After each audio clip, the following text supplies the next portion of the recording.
So recently, I had the very fortunate chance of interviewing Kevin Saxby. For the few of you who don't know who that is, he recently played the main character of Daniel Mullen's Inscryption, playing the Lucky Carter. But before we get into that, what were you doing before you got the job with Daniel? Oh yeah, thanks so much for having me. Before I got the job with Daniel, I was living in Vancouver, still am actually, and working as an actor and several other part-time jobs. I've been acting up here for a few years, mostly commercial work, a few roles in a couple TV shows, bit parts, but Daniel's video game is probably the biggest game. Well, it's the only game, probably the biggest part I've had in terms of the notoriety, in terms of actually exposure. I didn't expect the game to blow up the way it did, but I kind of have a all over the place, I guess, past in terms of the different things that I've worked on before. Inscription. I was on this app called Byte for a bit, which I would be pretty surprised if you heard of it. It was basically like Vine. It was the same people who made Vine actually, and it was the same format. It was short 6-second looping videos, and I was one of the people in their paid partner program. So they essentially paid me to make Vines for them, or Bytes. They called them Bytes. But sadly, they were trying to kind of get the app up and running at the same time that TikTok was just blowing up. So it did not really go Yeah, anywhere. not a winning battle. No, and just the whole Vine was really fun, and the whole 6-second looping videos thing was great. But I think it what people are interested has evolved past that, and there's just what TikTok has really like nailed, like how to you like take care of people's attention spans and just run with it. So, but yeah, basically I worked on Bite. I was a rowing coach and actor. I served for 10 years on and off at different restaurants, and yeah, went to film school. I'm probably answering multiple questions of yours No, in this is one awesome. long ramble, but yeah, that's kind of all kinds of stuff. Yeah, so did you have a favorite commercial or short film that you worked on? I know I certainly have my favorite. The PMX 700 can hold up to 150 Oh my pounds. gosh, the Kanto TV mount, fantastic. I love that one. Um, I have a question. Did you just like come across that organically? Because multiple people would just message me and be like, "Oh my gosh, like what? What are you doing in this?" I have to admit, I found it by another Inscription fan. Yeah, that was before I was in Inscription, but it's been I don't even know if it's still doing the rounds. Like obviously it's still a video that exists on the internet, but I don't know if it's still, one of those ads playing before YouTube videos. Yeah, yeah. That was fun. I did one recently for Nintendo, which was really fun. Oh, that's cool. So I get to yeah, I play this like kind of the comic relief in this Nintendo ad, Mm. and it's a guy who's playing Minecraft, and he's very bad at Minecraft, and it's kind Does of it? just a reflection of So, how I am in real life. yeah, I was gonna say, does that reflect real life at all? Yeah, I was basically just playing myself. I'm sure my fans who watch my streams were loving it because I was saying some of the same things I've said when I played Minecraft. So it just the role came naturally to me. Yeah. And so I'm actually kind of curious about this. How do you even like apply for acting in a commercial? Like, how do you get out there? Yeah, so for like the kind of commercial that you're seeing with the Kanto TV mount, that's actually something I just submitted myself for online. In Vancouver and probably in other websites or other cities, there are basically websites. The one here is called Vancouver Actors Guide, where smaller productions and some companies or smaller indie crews can post casting calls themselves, and they work just directly with whatever actor sees it and wants to apply.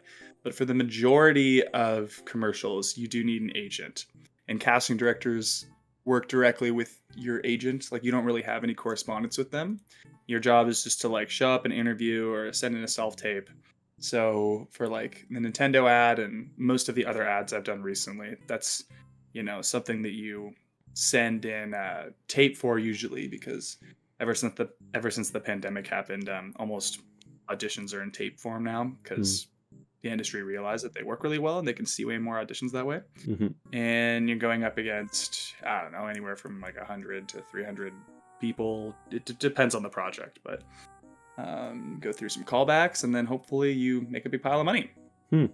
So you did that for a while, and how did you first hear of Daniel's work? I didn't hear of Daniel's work until I saw it on Hmm. one of those websites. So he Oh, did it was on there. a little casting call.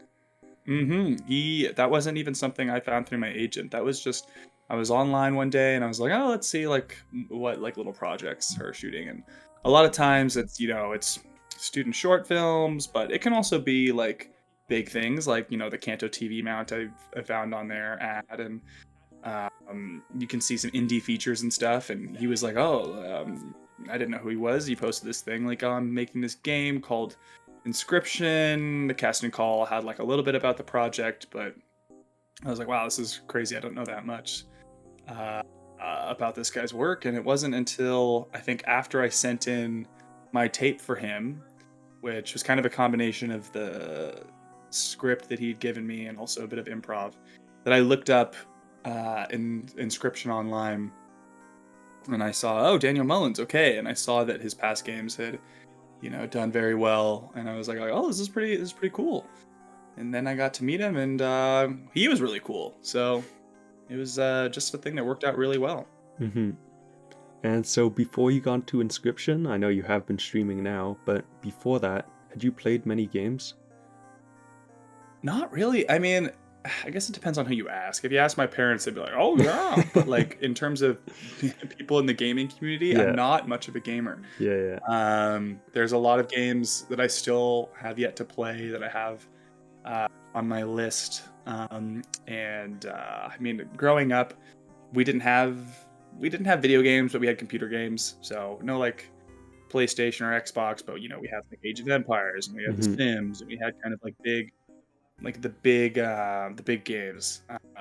But no, man, it's kind of a new world for me. Like I've invested so much time into the film industry that now that I'm spending more time in the gaming industry and seeing how big it is, it's almost like culture shock. It's really cool, and there's just like so much to do and so much to explore, and I'm loving it so far. Mhm. So in a similar vein, were you like any card games? Uh, you mean like in physical Yeah. form, like real life? Yeah. I do really like card games. I like whether it's just like an actual, set of like a bicycle 52 card deck. And I like some deck building games. Like I like Mhm. Star Realms is really fun. I don't know if you've played that, but my brother introduced me to it, and that's just like a pretty standard, really fun deck building game. Mhm. But beyond that, no, it's mostly just kind of board games, some other card games that aren't as much like deck building, but like Yeah. Coup All or classic. uh, yeah. So yeah, I love playing games with my friends and family, but definitely I have never played as many games as I have been since January when I started streaming. Yeah. So you finally started work with Daniel, and I know it wasn't for too long, but what was that like? It was great. Daniel is just a super nice guy. I think we're both really nice. So at first it was a little bit like, should we do this? I mean, only if you want to. If you want to, it's just kind of like two nice people Yeah, like yeah. butting heads. But he's got a very clear vision, and even though he kind of like knows what he wants and he knows how to do it, he is very fluid. Like he's easy to work with.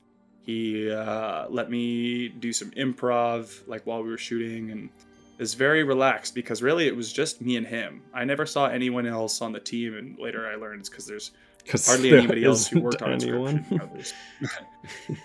Yeah, it's like the guy who did the soundtrack and another guy who helped like make some of the masks and stuff, but mainly it was him. So I would just go to his studio in Vancouver and we would just kind of mess around and, hit the script and maybe add on a few extra things. And then we would go into the woods and, shoot the wood sequences, which was really fun. But yeah, Daniel's so great. We ended up becoming good friends after that. So we still hang out.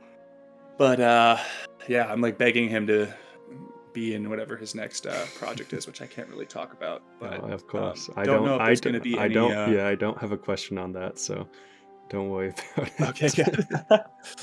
Knowing me, I'd probably let something slip. So did you have any favorite moments that stand out when you were filming? There's no like individual like moment or event where I'm like, oh, that was the best. I think it was all around just a fun experience.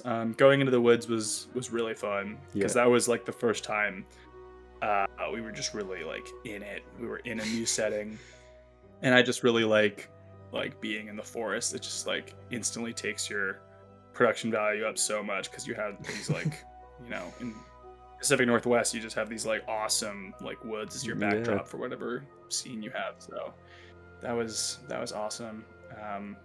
Yeah, man. So what was it like being shot? That was fun. We had like a mattress on the ground that I was able to fall onto. We shot that at I believe like a friend of Daniel's, a little bit north of Vancouver. In this little space, we were able to. This guy just, I think, let us shoot in his place for free. And yeah, it's kind of a weird like acting moment because obviously your character doesn't know they're going to be shot. So I was just playing the scene as this person who is like kind of fed up, and they're scared and they're anxious, but they're also angry, and there was definitely a lot of all these different emotions you had to portray there. Yeah, it was kind of just reaching a breaking point because I don't know. I feel like if it was earlier in the story, he probably wouldn't so quickly open the door. But unfortunately, he did, and he paid the price. Wasn't the best call. Yeah, sacrifices must be made. I guess. So now you've played the game on stream and off. Is it different than what you'd expected when you were acting for it? Totally. The second and third act are very different, especially the third act, because I know the third act is kind of like the first act, but I tried to stay away from it, and I didn't know anything about the third. And I kind of knew the second act was going to have that sort of aesthetic, that kind of like old, like 8-bit aesthetic, just from the trailers and kind of what Daniel had been talking about. But still, I had no idea how to play it, and I didn't know what it was going to be like. So it was really fun. I mean, like, my whole storyline, I think, was very, like, it wasn't really affected by the gameplay. Like, I didn't have to know what was going on with the game and the acts to understand how to play my character. So it was totally like a new experience for me when I got to play the game, and it was cool to see like, oh, when is my character going to come up and how does it fit in with the narrative. It was really cool. Yeah, so now the game did super well, and now you're kind of a known figure, at least in the community. How's the bit of fame been? Really nice. It's like a tiny little, like, it's more of just like a kind of I don't know, just like a very like warm recognition. I don't know, the Inscryption community is so lovely, and so it's not like the kind of thing where people are like, hey, you, like, on the street, you're in that game. That doesn't really happen, but every once in a while, people online, if I comment on their video or their art or whatever, they'll be like, oh my gosh.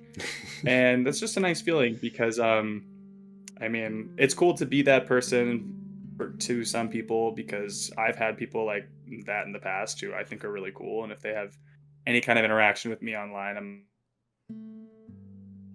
not to say that people are fanboying over me, but to have everybody who comes to my streams and reaches out on Twitter and I've just had so many nice people reach out to me and be like, "Oh, like, you did such a good job in this game and it really like touched me and blah blah blah." And that was something I was just totally unprepared for because like I said, I didn't know the game was gonna sell over 1 million copies or whatever even number it's at now. So it's been great all around. Hmm. So, now that Inscription has been out a while, do you have any specific plans for the future? I mean, I'd be impressed if Daniel was able to weave your character back into the story after getting shot, and obviously don't tell us anything that you shouldn't, but are there any other projects you have your eye on? Well, so basically what I'm trying to do right now is uh basically just like curate content online.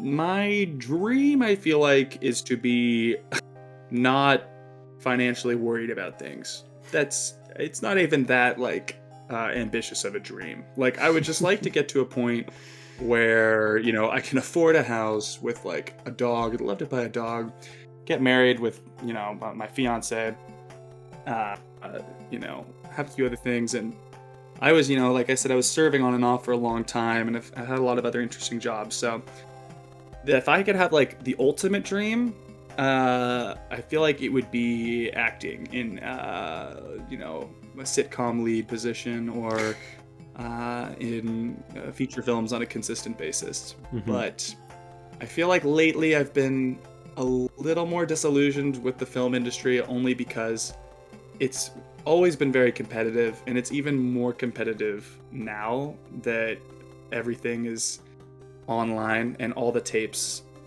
because there's so many more people who can self tape and they have so many more people they need to hire to look at the self tapes. It's difficult. Like I read for this, there was a project that I auditioned for yesterday and the lead role was like perfect for me. Like it was like improv comedian, blah blah blah, like love interest. And I was an improv comedian and all this stuff and I was like, this is great. Like I could totally do this, but I read for the role of fireman, which is fine. I will take any part given to me. That's kind of the thing with acting. You can't really be like Mhm. choosy. You don't really decide what you're submitted for. Like casting agents request you, your agent submits you for stuff. And the whole idea is that you build up your resume. And so I can't even like audition for that lead role until I get like a lot of these bit parts. And again, there's like hundreds of people that go out for these little things. So lately I've just been kind of like, I'd like to maybe just take matters into my own hands with Mhm. doing this stuff. So that's why streaming is so exciting because there's like no format to it. Like it's kind of turned into this like the Kevin show and we all just have fun and We all love the Kevin whatever, show. we sing, we I'm so glad. I love the Kevin show. Um and so yeah, I'm just trying to basically build up a community, I think, on Twitch and I'm releasing sketch comedy videos on YouTube and TikTok however many times a week, but And I guess Instagram. the short of it is and Instagram, posting on Instagram, that's true. Yeah, trying to like kind of do all platforms and see what takes hold because I think the dream now, I mean, if it's not acting because that's such a like long road, Mhm. it's just continuing to entertain people online. I love making comedy. I love making people laugh. I love making things. I love horror. I love horror comedy. So Mhm. probably just going to continue to do that, hopefully to a point where it becomes lucrative. There's a bit of money now, but not that much. And again, it would just be really nice to have like a dog and save up for a house and stuff. So I think that is hopefully in the future. We'll see.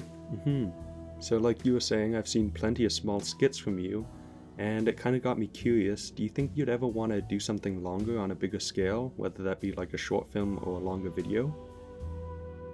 Yeah, so I actually I went to school for film in UBC from 2015 to 2018, and I made about 4 short films while I was there.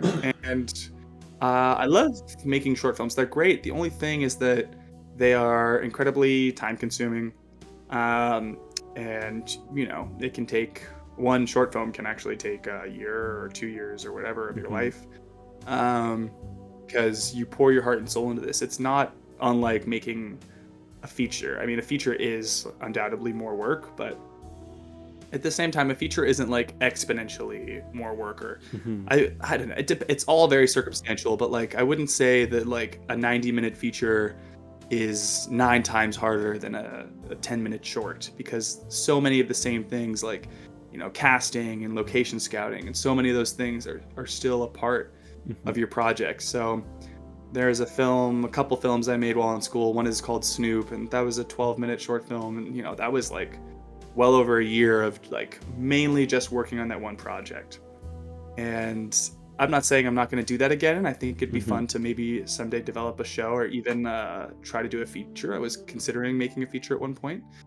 But the nice thing about making sketch comedy online is that you can do 3 videos or 4 or 5 videos even in a week, and then you're done with it. And I don't know, there's pros and cons to both. Like, it's making the short content has its drawbacks, because sometimes it's like you put it out there and, you know, maybe it goes viral for a day, and then, you know, the next day it's like, okay, time to come up with something else, which, you know, maybe doesn't have as much of a lasting impact as a short film might, that you could submit to a film festival and then gain funding for, that then you could use to launch a feature project for. And yeah, but as of right now, I like making the short stuff, and we'll see if that gets to something bigger, I guess.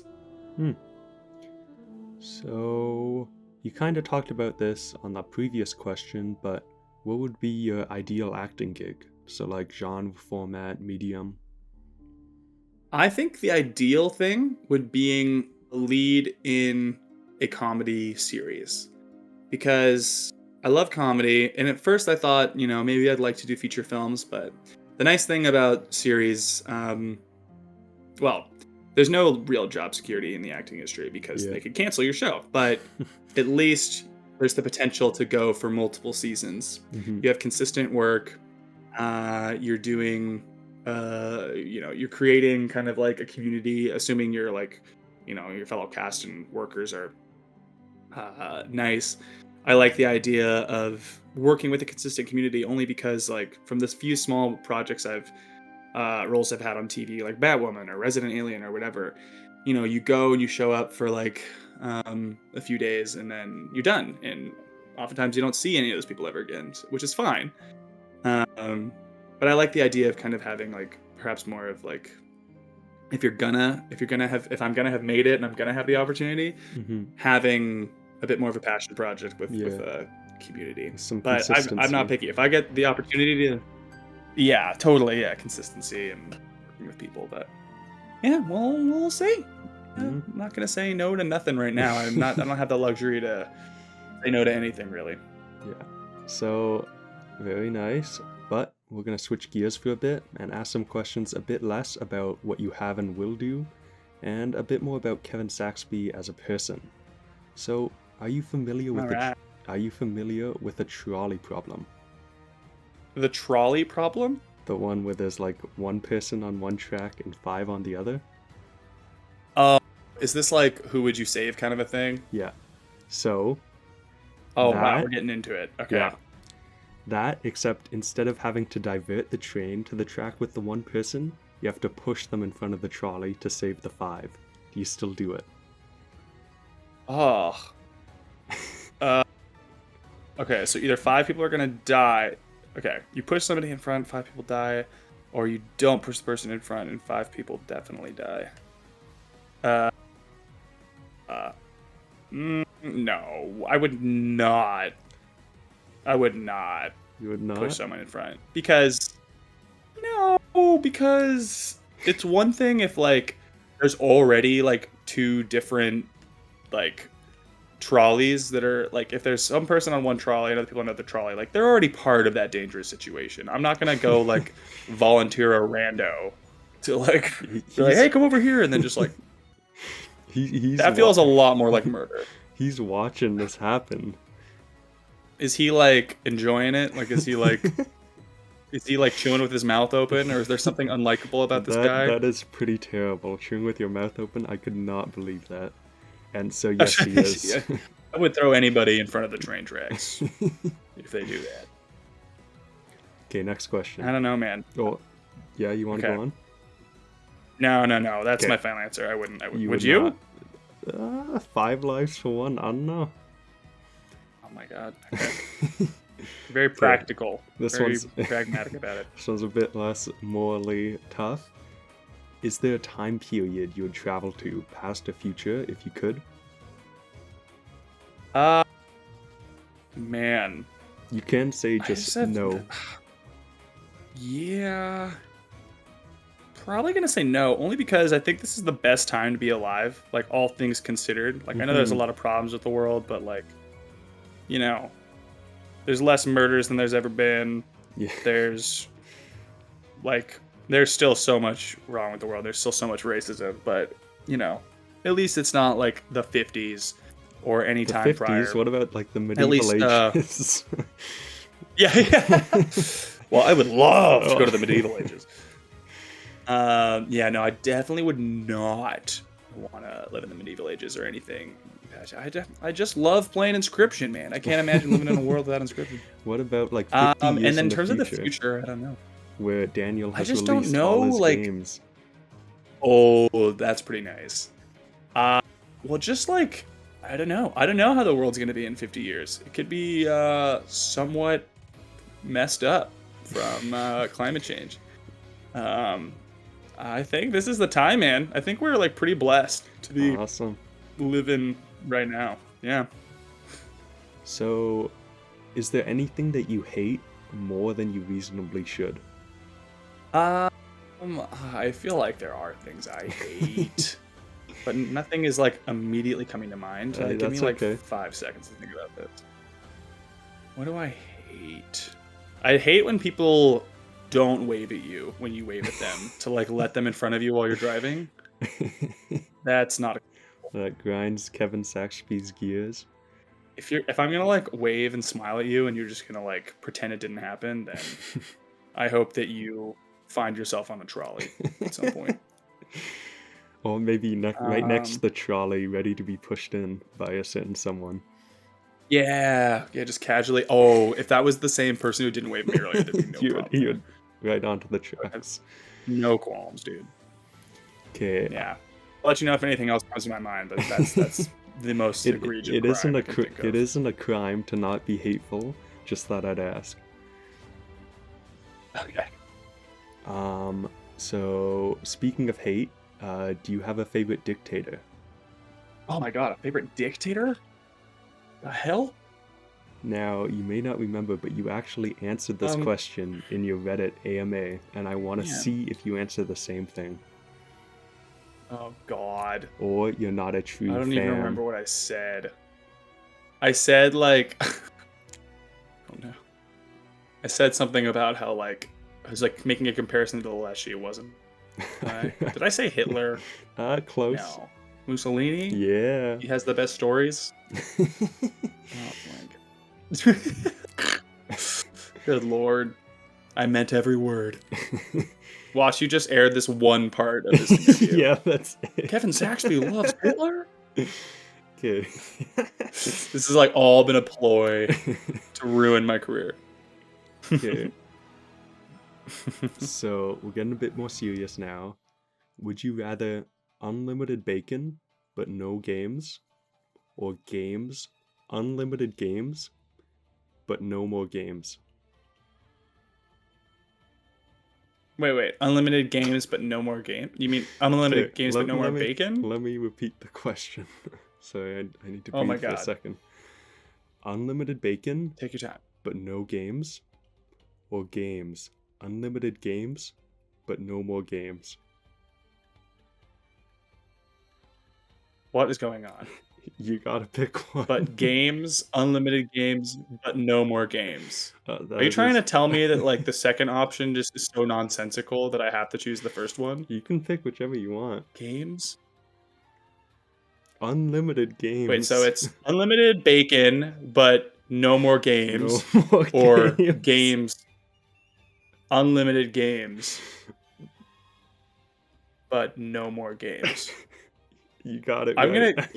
are these like standalone options? Can I just go with unlimited games? I haven't seen that answer How is yet. this question like written? Just like you said it. Like, what does this look like? No, I I'm never. like typing it out to myself. I Oh, this is a thing. What is this? God damn it. Would you rather have unlimited bacon but no more games, or games, unlimited games, and no games? What? There's no way to answer that. Pick one. The latter. I don't know. Wow, I would rather no more have games. no more games. Wow. I would rather have games, unlimited games, and no games. That one. Abstaining. So Yeah, I'm a vegetarian too, so that makes it easy. So, actually, serious question now. Before we get to our last topic of questions, is there anything you're proud of or just really want to talk about, but never really get the chance to? Oh. There's... What am I proud of? I don't know. Proud of my fiance. She just got a job. Yeah. In terms of myself, yeah. Not so much. I mean, I am proud of my comedy content. So, And where, I put a lot of where work might in. you find that? So it's pretty much on every platform, but probably the best place is TikTok. If you don't have TikTok, I do repost what I can on YouTube. The only thing is that YouTube has a 1-minute limit for vertical Shorts, videos, yeah. which I could upload it as a regular. What would someone look up to find your what's your at? Just my name. I was very uncreative with my brand across all platforms, so it's just Kevin Saxby. And if they don't want to go on TikTok, because I understand, then my Instagram is also a good place where I share almost all of the same sketches. If you want to see some short films, Kevin Saxby again is on YouTube. Really, just if you type in Kevin Saxby on any platform, I think there's one other Kevin Saxby who he does not want to change his name, sadly. So in a few instances, you might see Kevin_Saxby, but you'll find me. Awesome. So we've had a nice, thoughtful talk, Luke, but for these next few answers, I want absolutely no thinking. Nada. Just throw out your answer as soon as you think of it, okay? Okay, I'll try to do it immediately. Is water wet? No. Does pineapple belong on pizza? Yes. Are hot dogs a I'm sandwich? gonna piss off some people here. Are hot dogs a sandwich? not. No. And is cereal a soup? No. What are these? If you could How dare you? If you could replace all the trees in the world with something, what would it be? Squirrels. I have no idea. Okay, who wins?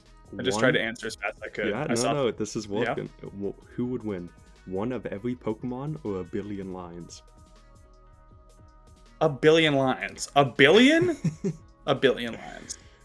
How many guinea pigs do you think you could sneak through airport security? 20. Should self-drive... That's a lot of guinea pigs. Guinea pigs are pretty big, actually. Fuck it. I'm staying with my answer. Should self-driving cars prioritize not hitting the young or the elderly? Yes. Would you... Oh, No. I thought you meant like both. That's I was like, of course. If you drift, you should be able to hit them both. Yeah. I was just like, the young. They should prioritize not hitting the young. Would you kill baby Hitler given the chance? Yes. So, one last one. Again, head empty, just spit out the answer. What's the number on the back of your credit card? 5. Final. Head empty, except for if you want to reach into your pocket and read them out. I wouldn't object. Real final question. Can I clickbait the hell out of this video? Yes. Awesome. Yes, please.